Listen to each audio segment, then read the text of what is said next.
वृद्धत्वासोबतच बालपणही येतं असं म्हणतात. त्यामुळे कळत नकळत या वयात चुका घडतात. ते समजून घेण्याची कुवत मात्र आजच्या पिढीमध्ये अभावानच दिसते. त्यामुळे या पिकल्या पानांना कधी सुनेविरुद्ध तर कधी आपल्याच मुलाविरुद्ध पोलीस ठाण्याचं दार ठोठवावं लागतं. यामध्ये पालक ज्या तक्रारी करतात त्या तक्रारीतून स्वतःच्याच घरात सून आणि मुलांकडून अवहेलना होत असल्याचं दिसून येत आहे. यातच अमरावती पोलिसांच्या भरोसा सेलकडे गेल्या वर्षभरात अशा 550 तक्रारी आल्या आहेत. आपल्या मुलांना लहानाचं मोठं करताना पालकांना मोठ्या खस्ता खाव्या लागतात. उतार वयात मुलांकडून सुखाचे 2 घास मिळावे अशी अपेक्षा प्रत्येकच पालकाला आपल्या पाल्याकडून करत असतात. मात्र आताच्या कुटुंब व्यवस्थेत अनेक वृद्धांना अडचणी सोसाव्या लागत असतात. अनेकांना मुलगा आणि सून 2 वेळचं जेवणही न देता छळ करत असतात. त्यांना हीन दर्जाची वागणूक देत असतात. त्यामुळे वृद्धांना पोलिसांचा दरवाजा ठोठवावा लागतो. हजबंडच्या विरोधात जर आपल्याला जर तक्रार द्यायची असेल तर ती सर्वप्रथम आपल्याला संबंधित पोलीस स्टेशनला द्यावी लागेल. संबंधित पोलीस स्टेशनला तक्रार दिल्यानंतर ती महिला सेलकडे म्हणजे भरोसा सेलकडे येईल. त्यानंतर त्यांना आपण समज देऊन बोलून घेतो. महिला सेलला त्यांचं काउन्सिलिंग करण्यात येते. काउन्सिलिंगच्या दरम्यान त्यांना त्यांच्या दोघांच्याही चुका समजावून सांगण्यात येतात. त्यानुसार त्यांना जर आपसात जर मिटवायचं असेल तर ते आपसात मिटवण्यात येतात. आणि ह्या तक्रारी मागच्या वर्षी 550 तक्रारी प्राप्त झाल्या होत्या. त्यापैकी 317 तक्रारी आपल्या काउन्सिलिंग झालेल्या आहेत. हो, दिलं पाहिजेत ना. आता काही वेळेस प्रत्येकदाच मुलांचा दोष असतो असं नाही. काही ठिकाणी मुलींचासुद्धा दोष आहे. आजकाल तर अशा तक्रारी प्राप्त होत आहे की मुलींना 3च महिने झाले लग्नाला, पण मॅडम मला राहायचंच नाही. कारण काय तर मला भांडे घासावं लागते, मला झाडून काढावं लागते, सासूच्या हातात द्यावं लागते. हे असं म्हणून मुली जाण्यास तयारच नसतात. आणि मुलींचे आईवडीलसुद्धा म्हणतात, मॅडम माझ्या मुलीला जर राहायचं नसेल तर मला पाठवायचंच नाही. त्यामुळे जास्तीत जास्त डिवोर्सचे प्रमाण वाढत आहे. मुलगा सून छळत असेल तर या संदर्भात भरोसा सेल किंवा 14567 या टोल फ्री क्रमांकावर किंवा पोलिसांच्या 112 या नंबरवर तक्रार करता येते. भरोसा सेलकडे तक्रार आल्यानंतर दोघांनाही बोलवले जाते. त्यांचं म्हणणं ऐकून समुपदेशन केलं जातं. त्यातून आपसी तडजोड करण्याचा प्रयत्न केला जातो. त्यातून अनेक ज्येष्ठांना न्याय मिळाला आहे. त्यामुळे भरोसा सेलपासून आधार मिळत असल्याचं चित्र जिल्ह्यात पाहावयास मिळत आहे. Arun Joshi, UCN news, Amravati. 2021 आणि 2022 मध्ये कापसाला चांगला दर मिळाला होता. त्यामुळे यंदा देखील चांगला दर मिळेल या अपेक्षेनं शेतकऱ्यांनी कापूस साठवून ठेवला. मात्र महिना संपत आला तरीही कापसाचे दर काही वाढले नाहीत. उलट आता कापूस थेट 7,600 ते 7,300 रुपयांपर्यंत खाली घसरला आहे. कापूस आणि सोयाबीन हे जिल्ह्यातील खरीपाचे मुख्य पीक आहे. गेल्या खरीपात अवेळी झालेल्या पावसानं सोयाबीन, कपाशी आणि तुरीचं मोठ्या प्रमाणात नुकसान झालं. मात्र निसर्गाच्या या कचाट्यातून शेतकऱ्यांनी कसेबसे पीक वाचवून घरात आणले. त्यामध्ये सोयाबीन आणि कपाशी या दोन्ही प्रमुख पिकांचा समावेश होता. मात्र यावर्षी सोयाबीन आणि कापूस दोन्ही पिकांना समाधानकारक भाव नाही. सुरुवातीला भाव मिळणार नाही, काही महिने थांबल्यानंतर भाव मिळतील अशी अपेक्षा बाळगून असलेल्या शेतकऱ्यांना यंदा अजूनही भाववाढीचा आशेचं किरण दिसलं नाही. काही शेतकऱ्यांनी कापूस विक्री न करता घरात ठेवला. जास्त दिवस कापूस घरात राहिल्यास त्याचा त्रास होतो, कारण कापसाच्या संपर्कात आल्यास अंगाला खास सुटते. त्यामुळे यंदा ज्यांच्या घरात कापूस भरला आहे त्यांच्या अंगाला खास सुटल्याचा त्रास झाला. मात्र कापसाचे दर काही वाढले नाही. 2021च्या खरीप हंगामात कापसाला विक्रमी 13 ते 14,000 रुपये प्रति क्विंटल पर्यंत दर मिळाला होता. 2022ला सुरुवातीला प्रति क्विंटल 9 ते 9,500 रुपये दर मिळाला. मागील वर्षाप्रमाणे यंदाही कापसाचे दर वाढतील अशी अपेक्षा शेतकऱ्यांना होती. मात्र मे महिना संपत आला तरीही कापसाचे दर काही वाढले नाही. या उलट आता कापूस थेट 7,600 ते 7,300 रुपयांपर्यंत खाली घसरला आहे. सध्या अमरावती जिल्ह्यात अपघातांचं वाढतं प्रमाण पाहता सर्व दुचाकी चालकांना हेल्मेट वापरणं आता बंधनकारक करण्यात आलं असून आदेशाचं पालन न झाल्यास आर्थिक दंडासह लायसन्स देखील निलंबित करण्यात येणार असल्याचं प्रादेशिक परिवहन विभागाच्या अधिकाऱ्यांनी स्पष्ट केलं आहे. अमरावती जिल्ह्यातील सर्व शासकीय, निमशासकीय महामंडळ, महानगरपालिका, नगरपालिका, सर्व शासकीय तसंच खाजगी आस्थापनांमध्ये काम करणारे अधिकारी आणि कर्मचाऱ्यांसोबतच कार्यालयात येणाऱ्या सर्व दुचाक्या आणि त्यांच्या मागे बसून येणारे सर्व व्यक्तींना आता हेल्मेट परिधान करणं बंधनकारक करण्यात आलं आहे. तसंच शाळा, महाविद्यालय, विद्यापीठाचे विद्यार्थी यांना देखील हा नियम लागू राहील असं प्रादेशिक परिवहन अधिकारी RT गित्ते यांनी स्पष्ट केलंय. मात्र 50 cc पेक्षा कमी इंजिन असलेले मोपेड तसंच पगडी परिधान केलेले शीख समुदायातील व्यक्ती या नियमातला अपवाद राहतील. तर या आदेशाचं उल्लंघन करणाऱ्या नागरिकांना 1,000 रुपये दंड आणि 3 महिन्यांसाठी लायसन्स निलंबित करण्यात येणार आहे असं विभागातर्फे स्पष्ट करण्यात आलं आहे. परिवहन आयुक्त महाराष्ट्र राज्य यांच्या निर्देशाप्रमाणे सेक्शन 194 नुसार कार्यालय प्रमुखांना आम्ही पत्र देत आहोत. आमचे अधिकारी कार्यालय प्रमुखांना जाऊन भेटतात आणि त्यांना विनंती करतात की त्यांनी त्यांच्या कार्यालयाच्या प्रिमायसेसमध्ये विना हेल्मेटची कोणालाही परवानगी देऊ नये येण्यासाठी. असे आत्तापर्यंत 40 कार्यालयाचा आम्ही पाठपुरावा करत आहोत आणि याचा उद्देश हाच आहे की अपघात कमी करणे, हेल्मेटचा जास्तीत जास्त वापर जनतेने करावा, हा यामागचा उद्देश आहे. हेल्मेट चा वापर वाढविणे खूप आवश्यक आहे. त्याचे प्रमुख कारण असे आहे की जे अपघात होतात त्यातले सुमारे 40% अपघाती मृत्यू हे दुचाकीस्वारांचे असतात आणि दुचाकीस्वारांचा अपघात मृत्यू म्हणजेच हेल्मेटचा अतिशय जवळचा संबंध आहे. त्यामुळं हेल्मेटचा जास्तीत जास्त वापर वाढण्यासाठी आपण प्रयत्नशील आहोत आणि सर्वांनीच नागरिकांना देखील मी आवाहन करतो की जास्तीत जास्त हेल्मेटचा वापर करूनच दुचाकी चालवावी आणि आपण देखील आपल्या कुटुंबियांना व इतरांना प्रोत्साहित करावे यासाठी. दिवसेंदिवस पोलिसांवरील ताणतणाव वाढत चालला असून त्यामुळे अनेकांचे मृत्यू देखील झाले आहेत. अमरावतीचे पोलीस आयुक्त नवीनचंद्र रेड्डी यांनी पोलीस आयुक्तालयातील पोलीस अधिकारी आणि कर्मचाऱ्यांसाठी ताणतणाव मुक्तीसाठी संमोहन तज्ज्ञ नवनाथ गायकवाड यांच्या अनोख्या कार्यक्रमाचं आयोजन केलं होतं. पोलिसांवरील दिवसेंदिवस तणाव वाढत असल्यामुळे अनेकांचे मृत्यू झाले असल्यानं पोलीस आयुक्त नवीनचंद्र रेड्डी यांच्या वतीनं पोलीस आयुक्तालयातील पोलीस अधिकारी आणि कर्मचाऱ्यांसाठी ताणतणाव मुक्तीसाठी संमोहन तज्ज्ञ नवनाथ गायकवाड यांच्या कार्यक्रमाचं आयोजन करण्यात आलं होतं. या कार्यक्रमाला पोलीस आयुक्त, विशेष पोलीस महानिरीक्षक, आयुक्तालयातील दोन्ही डीसीपी, सहाय्यक पोलीस आयुक्त, पोलीस निरीक्षक आणि पोलीस कर्मचारी मोठ्या संख्येनं उपस्थित होते. दारू, तंबाखू खर्यामुळं पोट साफ होतं हे साफ खोटं असून आपण आपल्या मनाला जशा सवयी लावू तसे मन घडत जाते. आपल्या मनावर ताबा ठेवणं गरजेचं असल्याचं प्रसिद्ध संमोहन आणि उपचार तज्ज्ञ नवनाथ गायकवाड यांनी पोलिसांना सांगितलं. याशिवाय विविध मुद्द्यांवर देखील त्यांनी प्रकाश टाकला. जब तक आदेश नहीं दिया जाएगा कोई फायर नहीं करेगा. रेडी? आपके इंस्ट्रूमेंट संभालो दोस्तों.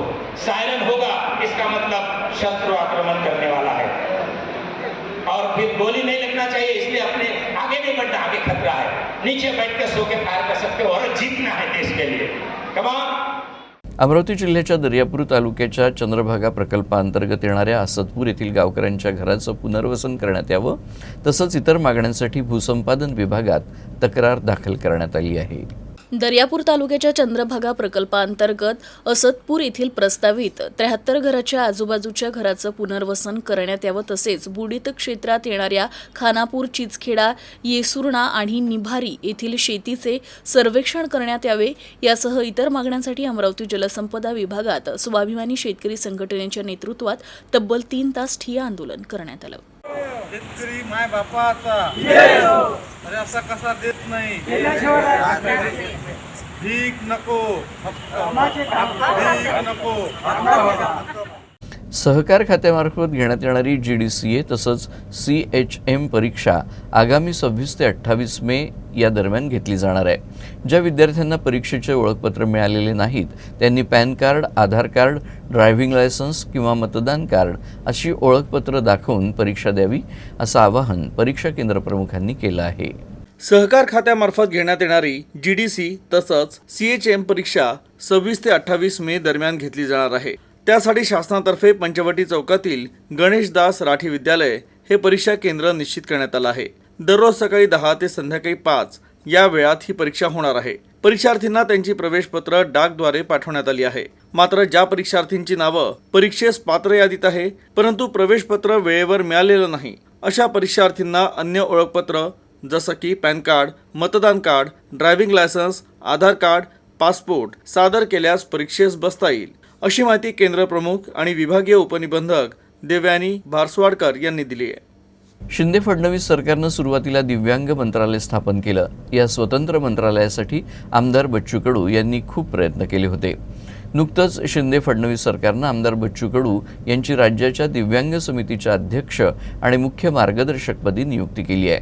त्यामुळे अमरावती शहरात प्रहार संघटनेच्या कार्यकर्त्यांनी आणि दिव्यांग बांधवांनी आनंद व्यक्त केला. शिंदे फडणवीस सरकारनं स्वतंत्र दिव्यांग मंत्रालय स्थापन केलं. तर मंत्रालय स्तरावर स्थापन केलेल्या दिव्यांग कल्याण विभागाच्या वतीनं एक उपक्रम सुरू करण्यात आला आहे.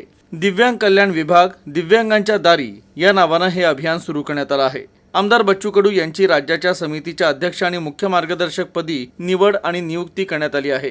तसंच राज्य सरकारनं आमदार बच्चू कडू यांना राज्यमंत्री पदाचा दर्जाही दिलाय. यावर प्रहार संघटनेच्या कार्यकर्त्यांनी आणि पदाधिकाऱ्यांनी आनंद व्यक्त केला.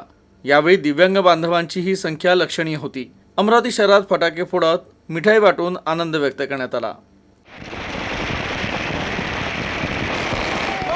तुम आगे बढ़ो, हम तुम्हारे साथ। बच्चों तुम आगे बढ़ो, हम तुम्हारे साथ। बराबर जनशक्ति पक्षांचा अपना विरोध, अपना विरोध। बच्चों तुम आगे बढ़ो, हम तुम्हारे साथ। बच्चों तुम आगे बढ़ो, हम तुम्हारे साथ।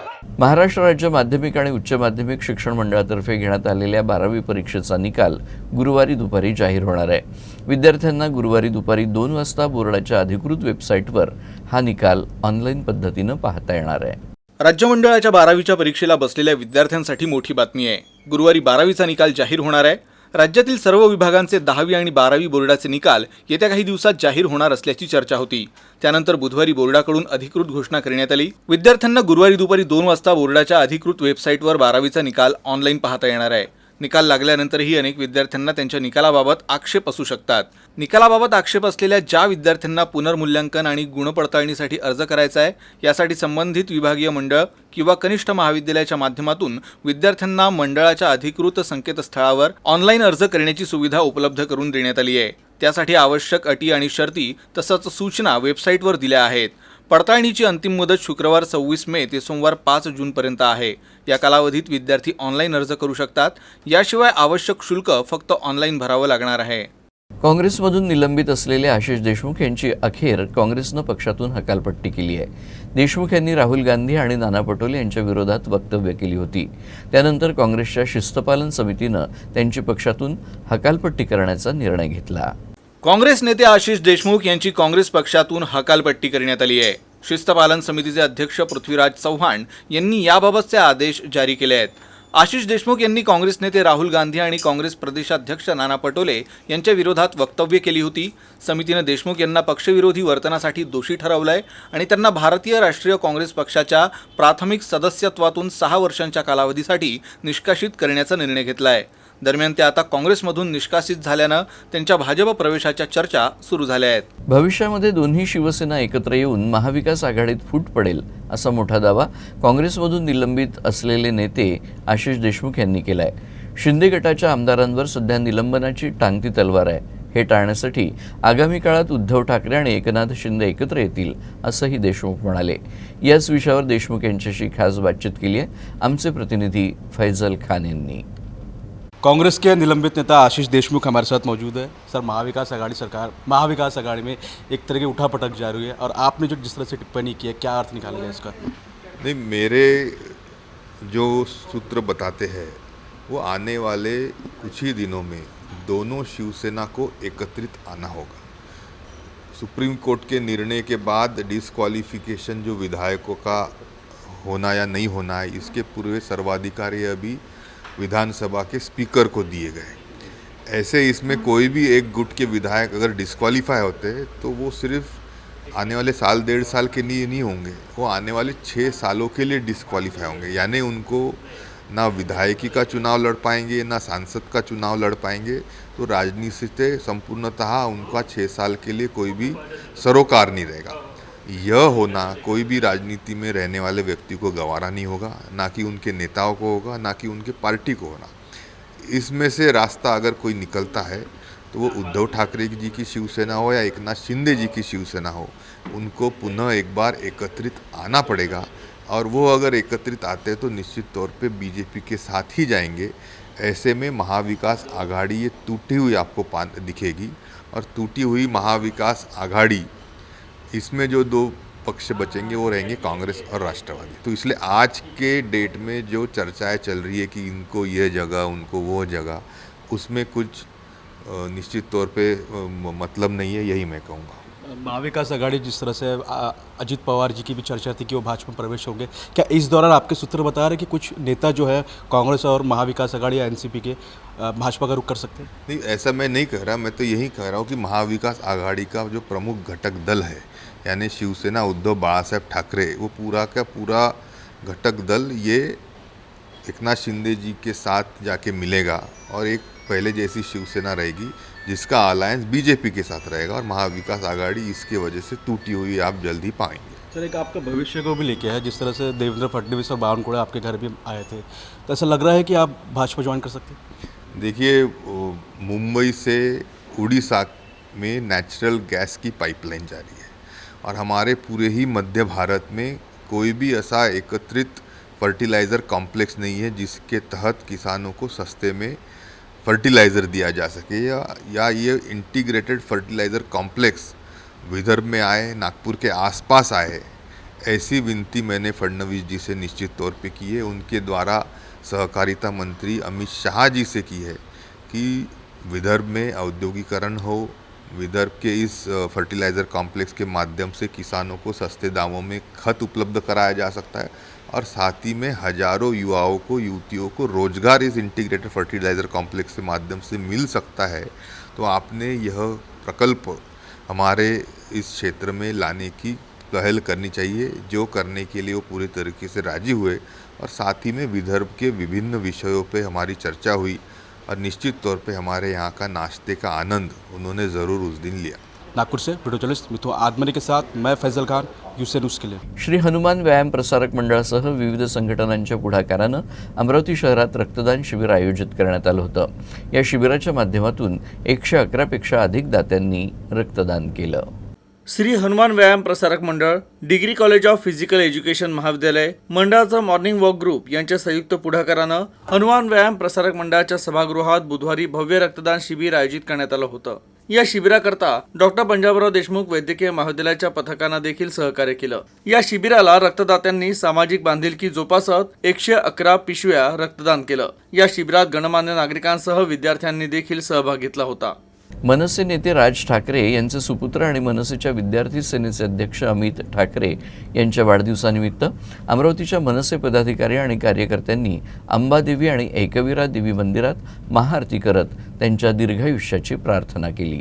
मनसे नेते अमित ठाकरे यांच्या वाढदिवसानिमित्त त्यांच्या दीर्घायुष्यासह निरोगी आयुष्यासाठी मनसे पदाधिकारी आणि कार्यकर्त्यांनी महाआरती करून देवीला साकडं घातलं।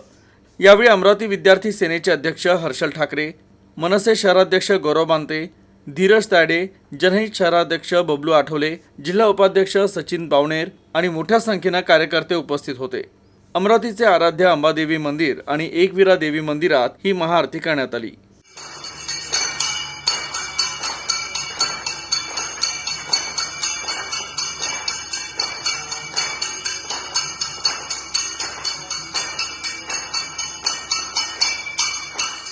नागपूर जिल्ह्यातील खापरखेडा येथील वेस्टर्न कोलफिल्ड्स लिमिटेडच्या सिलेवाडा कोळसा खाणीत अचानक स्फोट झाला। यात 11 कर्मचारी जखमी झाले आहेत। जखमींवर रुग्णालयात उपचार सुरू आहेत। कोळसा संपलेल्या खाणीतील पोकळ जागा न भरल्यानं पोकळीतील वायू हवेतील ऑक्सिजनच्या संपर्कात येताच हा स्फोट झाल्याची माहिती समोर आली आहे। सिल्लेवाडा कोळसा खाणीतील सिम 2च्या सेक्शन 6 मध्ये कोळसा काढण्याचं काम सुरू होतं। मात्र अचानक एअर स्टोनिंग ब्लास्ट झाल्यानं आग लागली। या आगीत 11 कर्मचारी जखमी झाले। सेक्शन इन्चार्ज अनिल बोबडे, अनिल बडोले, अनिल सिंग, मनोज गुप्ता, कुलदीप उईके, विलास मुळे, किशोर घेर, योगेश सहारे, महिपाल रामटेके, राजू गजबिये, रामचंद्र पाल अशी जखमी कर्मचाऱ्यांची नावं आहे। स्फोट झाल्याची माहिती मिळताच वेकोली प्रशासनानं मदत कार्य सुरू केलं। सुरक्षा रक्षकांनी जखमी कर्मचाऱ्यांना खाणीतून बाहेर काढत त्यांना वेकोलीच्या वलनी येथील रुग्णालयात दाखल केलं। मात्र 6 जण गंभीर जखमी असल्यानं त्यांना नागपुरात हलवण्यात आलं। खाणीतील कोळसा संपल्यानंतर ती जागा रेती भरून अथवा भिंत बांधून पूर्णपणे बंद करणं आवश्यक असतं, कारण त्या पोकळीत वायू साचून असतो आणि हा वायू फॉस्फरस असल्यानं तो हवेतील ऑक्सिजनच्या संपर्कात येताच पेट घेतो। ज्या सेक्शनमध्ये ही घटना घडली त्या सेक्शनमधील कोळसा महिन्याभरापूर्वीच संपला होता। मात्र वेकोलीनं ते सेक्शन पूर्णपणे बंद केले नव्हते। त्या पोकळीतील वायू हवेतील ऑक्सिजनच्या संपर्कात येताच भडका उडाला। विशेष म्हणजे अशा प्रकारची ही तिसरी घटना आहे। यामुळे वेकोलीच्या कार्यप्रणालीवर प्रश्नचिन्ह उपस्थित होत आहे। यवतमाळ जिल्ह्यातील सलोड मार्गावरील वडकी गावाजवळ एका अज्ञात वाहनानं दुचाकीला जबर धडक दिली. या अपघातात दुचाकीस्वार दोघांचा घटनास्थळीच मृत्यू झाला. फकीरचंद बुरबादे वय वर्ष 55 आणि दत्तूजी ननकटे वय वर्ष 42 अशी मृतांची नावं आहे. हे दोघेही आपल्या दुचाकीनं मारेगाव तालुक्यातील मार्डी इथं एका कार्यक्रमानिमित्त गेले होते. कार्यक्रम आटपून ते आपल्या दुचाकीनं वडकी मार्गे सलोडच्या दिशेनं जाण्यास निघाले. मात्र वडकी गावाजवळ एका अज्ञात वाहनानं त्यांच्या दुचाकीला जबर धडक दिली. ही धडक इतकी भीषण होती की या दुचाकीस्वार फकीरचंद आणि दत्तूजी यांचा घटनास्थळीच मृत्यू झाला. या अपघाताबाबत तात्काळ पोलिसांना सूचना देण्यात आली.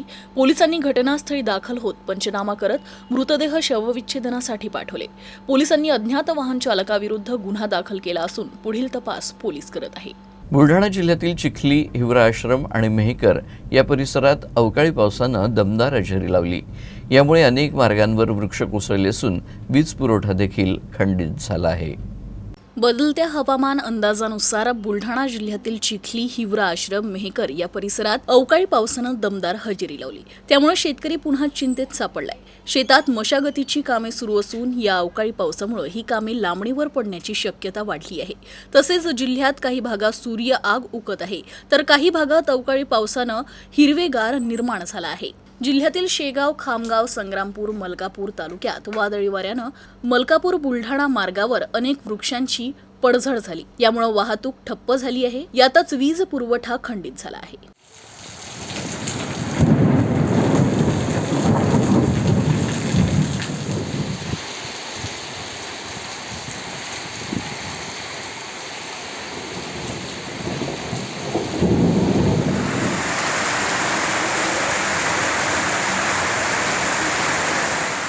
आणि याबरोबरच हे बातमीपत्र संपलं. पुन्हा भेटूया पुढच्या बातमीपत्रात. तोपर्यंत नमस्कार.